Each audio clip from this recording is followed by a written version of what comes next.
तरह सरहदी इलाकों की भी करते हैं, क्योंकि सरहदी इलाकों के अंदर सयाहत को फरोग देना एक बहुत बड़ा ख्वाब है और अब आहिस्ता आहिस्ता करके इस ख्वाब को शर्म ताबीर करने की कोशिशें भी की जा रही है। मरकजी हुकूमत ने जहां कल भी इस बात का खुलासा पेश किया कि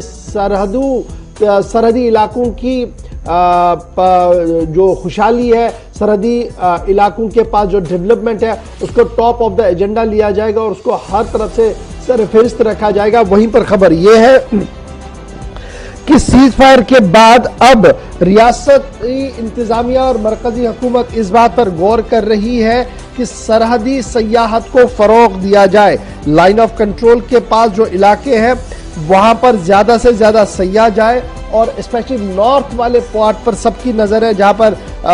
बांडीपोरा, बारामूला और कुपवाड़ा 3 डिस्ट्रिक्ट है और तीनों डिस्ट्रिक्टों की जब आप यकसोई देखते हैं, जब आप इन तीनों चीजों के अंदर एक चीज देखते हैं तो वो ये है कि वहां पर सयाहती मकाम काफी ज्यादा अच्छे हैं, बेहतर है और उनको डेवलप भी आहिस्ता आहिस्ता सरकारों ने काफी देर से किया हुआ था, लेकिन अब वो मुंतजिर है सयाहों के, तो लगभग इन इलाकों की और सयाहों को ले जाया जाएगा और इन्हें ओपन कर दिया जाएगा। इस सिलसिले में जो खत किताबत का सिलसिला है आपस में मुंतजिमीन और जिम्मेदारों के बीच में, वो लगातार चल रहा है। आपको याद होगा कि गुज़श्ता साल जब वज़ीर ममलिकत बराए दिफा अजय भट्ट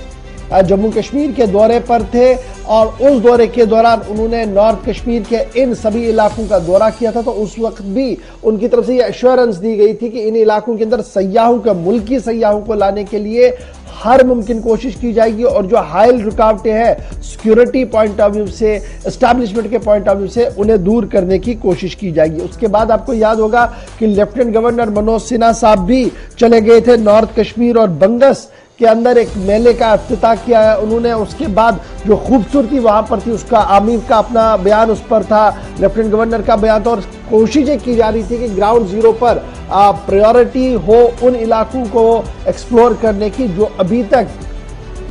हाई प्रोफाइल नहीं माने जाते। हम गुलमर्ग के लिए तो सयाह जाते हैं क्योंकि बहुत ज्यादा पब्लिसिटी है, पहलगाम सयाह जाते हैं, शायद अब दूध पत्री की ओर आ रहे हैं लोग, लेकिन अब अगर बंगस को पूरी तरह से खोल दिया जाता है, दीगर मकामों को खोल दिया जाता है, तो इससे सयाहती शोबे को भी फरोग मिल सकता है। और अब जो ये खबर आ रही है कि जो बॉर्डर टूरिज्म है, एलओसी टूरिज्म है, उसको प्रमोट करने की हर मुमकिन कोशिश की जाए। अब ये सिर्फ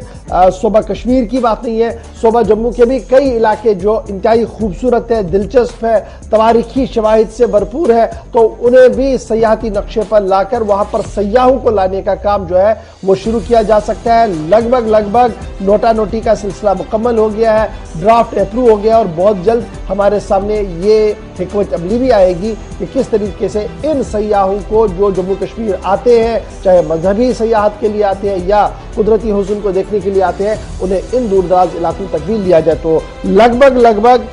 फाइल कंप्लीट है, ऑफिशियल ऑर्डर्स आर अवेटेड। जी बिल्कुल, कुल मिलाकर आप देखेंगे तो 25 फरवरी 2021 को भारत और पाकिस्तान के दरमियान जो सरहद पर